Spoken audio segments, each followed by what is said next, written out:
يا أيها الذين آمنوا إذا نودي للصلاة من يوم الجمعة فاسعوا إلى ذكر الله وذروا البيع ذلكم خير لكم إن كنتم تعلمون بسم الله الرحمن الرحيم اللهم صل وسلم وزد وبارك على سيدنا محمد الفاتح لما أغلق والقاتم لما سبق ناصر الحق بالحق والحادي إلى صراطك المستقيم وعلى آله حق قدره ومقداره العظيم بدت بشرف الله جباو على كشي ناكا نما ناكا بركة على كو جيدين ناو كلنجل نبلا جلنكا بيه جمعي بيه دومباي كاينا لا في امي باتو منك جمعي كونو على كا بجابي اني انغا سركاتيو انغا استغفر الله فو انغا صلاتو على كا بلا جلي جابي اني انغا بجمعة كتبا كنكا امي بماكو quartier la mi nabi wele amdallah misri folo ambe ode kono bi o mi almami bi nabi wele ko Sheikh Abubakar Kan ay kutuba belebele kanye kutuba min kono ay wala li chaman ke hanga dina ko nyawla anye mi soro akan kutuba ina nen aw anga janga nyama dawfe Allahu akbar ashhadu an la ilaha illa Allah أشهد أن لا إله إلا الله أشهد أن محمدا رسول الله أشهد أن محمدا رسول الله هيا على الصلاة هيا على الصلاة هيا على الفلاح هيا للفلاح الله أكبر الله أكبر لا إله إلا الله سيدنا ونبينا محمد. الحمد لله رب العالمين أم بألتنو أم ببركة عليه أم بالله تعالى ولي مندون masami masanyumaye anyana amma kange islamiye ka soro ka islamiya ke juruge ko ansiri kambe ke kelenye islamiya kono nana ka soro ka dinai ko ke jiri suru siri juru min ka glenate tigi abada mu'mino ni nyonche ni mamino nyogo mine o juru bayin kono ولوت كلمة بالله تعالى كتانغ أنو كيشكون يا رب الله كانوا غني الله تعالى يا ماريا كانغا بكلمة كانغا فرا كانغا نيوان دمه أعود فاكا كتاب بين كنا أكو أي نيوان من الله تعالى كجروبا كلم كنا أو بلا جلن أو كنا فرا أكو كوسمانيك الله تعالى كنيما مي نايوكي أو كا kasoro wati temene na akun ye nyogon jugude akun jole me tasma kan gunka foytun tawoni tasma bene che fo o kasa kafriyala nga lawo tale da o kishe ka o bo o kuma tasma kan gunka ka o ke kelenye ka o ke balma kelenye islami akono nana ambe ala tanu ame baraka da alaye allah taala ma kanda ay ma men kanu ka blasrat lenenka ayotikira ma blasretlen ka ya rabbi ala ko no ya mbela jelen ambe shera ka fo ala werete minga gani batoye ni allah subhanahu wa ta'ala te allah ta'ala de sababatigiye allah ta'ala de nyuma ya cha mantigiye ya rabbi ala kambe sababama ambe shera ka fo anga kuntigi ananga na nyuma ananga nyema wala kira sallallahu alayhi wa sallama noye chiatigo bela jelenka nyamaye noye kiraw bela jelenka nyamaye noye walju bela jelenka nyamaye ambe Allah taala de kishini nema akaji chine manka anaso dunge wana kasabau anaka tabiinau anaka tabiinau animenon tuguru no fe ni limaniye fuata se la haradoma amma ba'du fa ya ibadallah أوصيكم ونفسي أولا بتقوى الله تعالى وطاعته. أم بالمسلمين على تنو تمنن كوفي صلاة تمنن كوفي مبا أو بلا جلن لدي أنين كان يركم واجو أم بلا جلن كجا سر الله تعالى ني الله تعالى باتو. أيها الناس ما هذا التغافل والتخاذل. أم بالمسلمين niye mun ñina façon ye islamiya konona na islamiya woni ñonche niye mun ñona blaye islamiya woni ñonche niye mun sale ka bo alabatu la islamiya woni ñonche niye mun la fuye o min dona islamiya woni ñonche mun nafiga islamiya usoro mun de sama samali dona islamiya woni ñonche mun jugade dona islamiya woni ñonche mun de farali jume dona islamiya woni ñonche ko do ñogoma jume dona islamiya woni ñonche wa su'ul akhlaq ani jogoya jume dona islamiya woni ñonche. ma hadha tabaghud niye mun koniyaye islamiya woni ñonche islamiya konnana. wa tahasud niye mun hasida jugubaye islamiya woni ñonche islamiya konnana. wa shiqaq niye mun farali islamiya woni ñonche. Allah ta'ala ba ya mariya kanga fara nyonka kanga na fara anyore fo teminena. Allah ta'ala ko wala tanaza'u fatafshalu wa tazhaba rihukum wasbiru inna Allaha ma'as sabirin. ko aw kana nyogon sama na nyogon sama be fo nyongo na fara nyonga aka baraka be ba ate woli foyi kama ka bo soro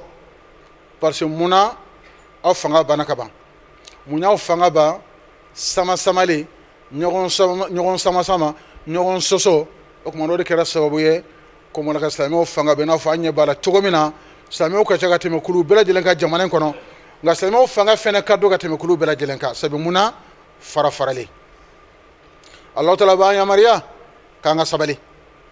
sabi Allah ta'ala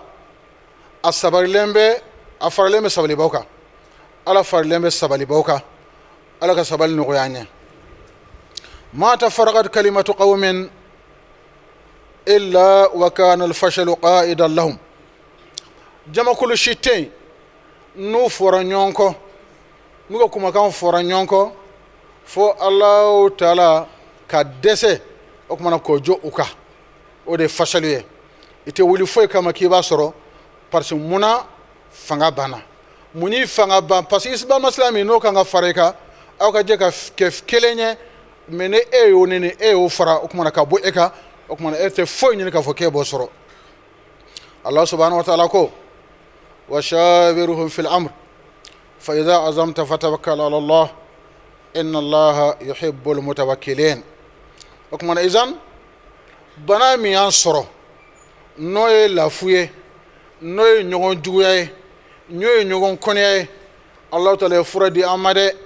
o kuma o fura munye ala ko ni ko gelara cogo anga ski ñon kerfe anga ski ñonga o kuma anga ñogon sawra ñogon anga ñogon hagilla ñini o kuma na ñogon hagilla ñini ambe be kelema ako ala kirama ni tigena ko kan ka ke o kuma ki bagal seme Allah ta'ala la sebe Allah ta'ala be makanu mon baba kali sema Allah subhanahu wa ta'ala ka. amal maslamiu alimna anna al-uda al-wahida idha hawalta kasrahu walau kana min hadidin lan kasara fil hal. amba dunga fo fengelen jole amana ke fenye na kile jolendo ne wulla ka fo kiba kari hal na karan negede ibakari walau kana min hadid. وإذا اجتمعت هزمة عن حطب لأسر عليك كسرها. غني بين سري فرانيون كما دام بين بينو ده أكاري كدي غني وفرانيون كفوكيبو كاري أكاري بجلاي بولو بارش منا وفرافرلين بينيون كا غني كلن دونا جلارة تشوكو هل نكرن نجده أكمن أكاري كدي كما ينكره منيه إسلامي كفرانيون كا إسلامي ككلنيه stame ñogo nene me islamia kono ka dabla ñogon burja mislame ko na ngo dabla e kan neni mashimo shima e kan neni yeshile mislame dema ko jugu dambira bal mislame o kuma nde kera sabu ye kaslame u lafu nde kera sabu kaslame u toko wande kera sabu islame o sabe don nente jamala kono parti muna farale be ko neta de tien be ko neta de tien ibe mo mo ibasro dalu ba bolo min dalu bi bolo ni dalu be e min bolo o kuma dalu bi balma ke fene bolo ika fari balma ke la kana neni kana duga kana jaga kana bo islame yala boto be ke ala de bela jelen saraba ya mal maslame nga anyina nani ko de ala ne jannata koso amiga ñogon ne shufara tleka rajawla misri kono yoro bela jelen ka ñogon bo islami ala mbal maslamew ambado nga fo wallahi e mimba aka adama din nen ka islamen nen ibado nga fo etika ka allah taala jati kama itika ni ala kama o ibe kan ni fe min kama donendo ibe kan neni de parti muna ika soro bodela ibe kan ni mo de blala o mi blala o bado se ka fo ye de blala parce e demsende e de afo mbal maslamew anga siganko anga ke kele nyina fa lawta nyina fe chogomen ambal maslamew amanga hadisa kun amanga khutba kun cheni hadisa e no ala kira hadisa min fana ka boga temeni bela jelenka o hadisa jumaye an abi hurairah radiyallahu ta'ala anhu qala rasulullah sallallahu alayhi wa sallama wala tahasadu wala tajassasu wala tabaghadu wala tadabaru ولا يبي بعضكم على بيع بعض وكونوا عباد الله إخوانا المسلم أخو المسلم لا يظلمه ولا يحقره ولا يخذله التقوى ها هنا التقوى ها هنا التقوى ها هنا ويشير إلى صدره 3 مرات الكركو صلى الله عليه وسلم أكو سلامو أو كان يقول حسدية أو كان يقول فسه aw kana dimi ñogon koro aw kana kodo ñogoma aw kana ñogo magosa okmana aw bela jilenga ke balma kilen islamiya kono sabi islame yi balma islame de ye ata tonyo ata dogoya ata labla ala karako ala yan seranye ye chogote kuma chogote ala seranye be jumena kira yi boloshi dusukun na shiyen saba ala seranye be dusukun de kononana ala seranye lakika ya rabbi ala ka nogoya anya adamade ibe chogo ibi balma islamino chogo de la naso niye mo nyumande ibi balma jeti mo nyumande etu nene itu dogoya gani ete mo nyumaye fo e jugumande ko na jago e were bla o chogo de la dorete de e wila halaya da balma islameo ni kuye hadisai akorode balma islameo الله تعالى يمين نغاني بجمع خطبة لوينية أقول قولي هذا واستغفر الله لي ولكم ولسائر المسلمين من كل ذنب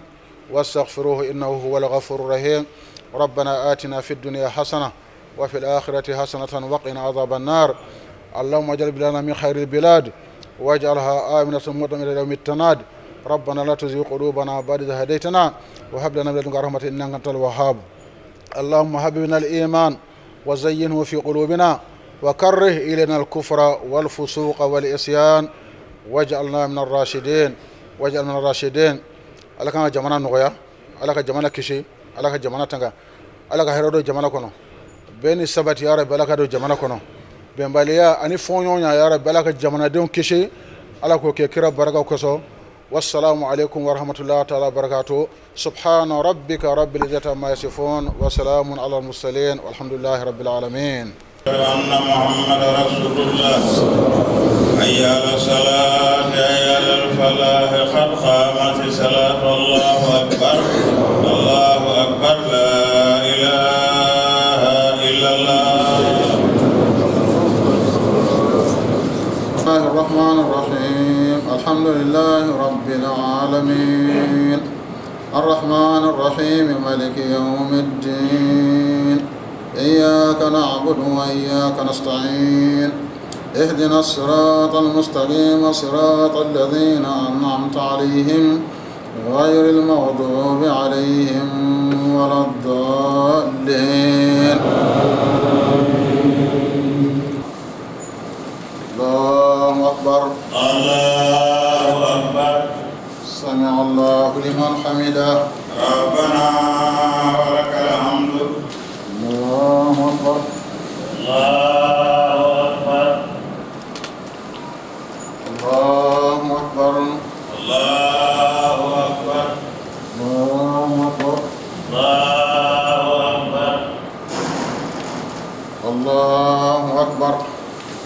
الله أكبر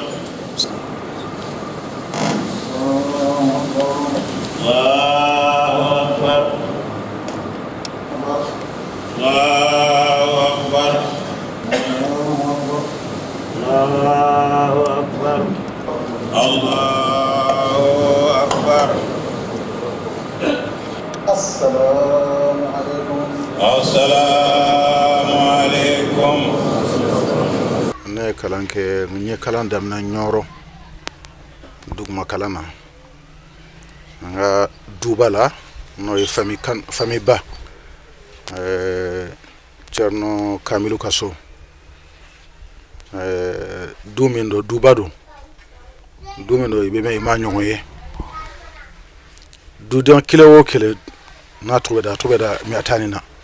odo so iboto de me no makino mansuru kamilu wasilu tobe wo mi atani de la o duba ne kala ngo dude kono anga choroba nan fa ahmadu kan ane to da korkela alhaji bokar kan ka ndi oma akmono o yendi no ma nga qur'ana kala ubulu to ma sola kan wele ngana bamako ya nana nga wala ayre nga walan tola se ka qur'an dafa qur'an kalan kon nana ne ya ka fo la halaya be tugo mina nto mani fa horoba alaji bokar kan cesiri min bala ani qur'ana do min bala nya kanu ka bola bara do ke porgi mse ka de me tugo mina nye doni soro kana dama do mina ako ka mo tene cela ka mo be ne ka kalande ke ka bode nyini ko sabi ale doke no e ne fay o ye ne di ama o ye min faya bado kona ka de ka kabla michigana ka de ka kabla bagena ko me ka tembla foila ayre hera soni sawmi min ka bona abla jele no ba molo no de qur'ana ka bi do qur'ana na donc mona ka mo tinga dormela nga kalanke o de ba dusuma ko halni jabela jon so kan dama ni makalanke ko ati jayi donc o de la o ye courage de manya kalanka bolo fukata qur'ana jigi na wati mina fulo ko la de ni qur'ana jigi na ma mo ko so be segaka wala ke ayi mara de konga segi aka nsegi naka o segen na iba sebe kungolola te kitabu laje iba sebe de kana ni ya sebe ka ba kana hirala ayre ba laje aba corriger donc flana kana dafa yoromina alhamdulillah rabbil alamin qur'an mona ko na yere tafsir boloda ay tafsir damna misir lay wa sura al mamido sanchama do ay tafsir damna misir lay no 600 flakana o sangelende la akuna allah ta'ala sunama nyina mbila me ka qur'an na ngala jabe tumina bala ke ayo boloda samina o sande ni bana chonaka donc mana masega ke tu donc ne bola alhadila wasro tafsir ko ni keraka ba donc kala kera chogomina bala ke komi nya ayra ka fo kala ndikadai donc nyala je karmo mi be quartier kono domina na be fomele ke ne gerala wotni abla sisede atme misiri kerefe akmona nga choroba no ye amadou ye o fana yira la ka fo ko nga tafia ko to ga dar sudma donc ne ke duma kitabu kala bolo fokata se Cheikh Khalil Nouma donc voilà ne sorla ka tafsir fana damine Soumaïla Faye ne sambro de ke jabe la tafsir nana Soumaïla Faye katla ka ta amul karmamadou Faye o de karanga kalan la bayni yoroina métier be molo passé mamina ni Allah taala ye Qur'an no yakaba bo nyaay ka fo min kafsa nga nye choroba ke misali yaye alena ka Qur'an don ya kunu kanyi nga yoro abafie masi ko doni ki hagila jigindoro mamna na bora futa anana afasoro nyoro asoro pantalon chimizi bala obati faya yoro mina faka shira fago ka kiyenga segentia akomuna akoni black kala na nyaalo ka fonte kala ta masere ama foi fatem na re ni shukora fa be kalkani bo kisigi dalaga abi dadala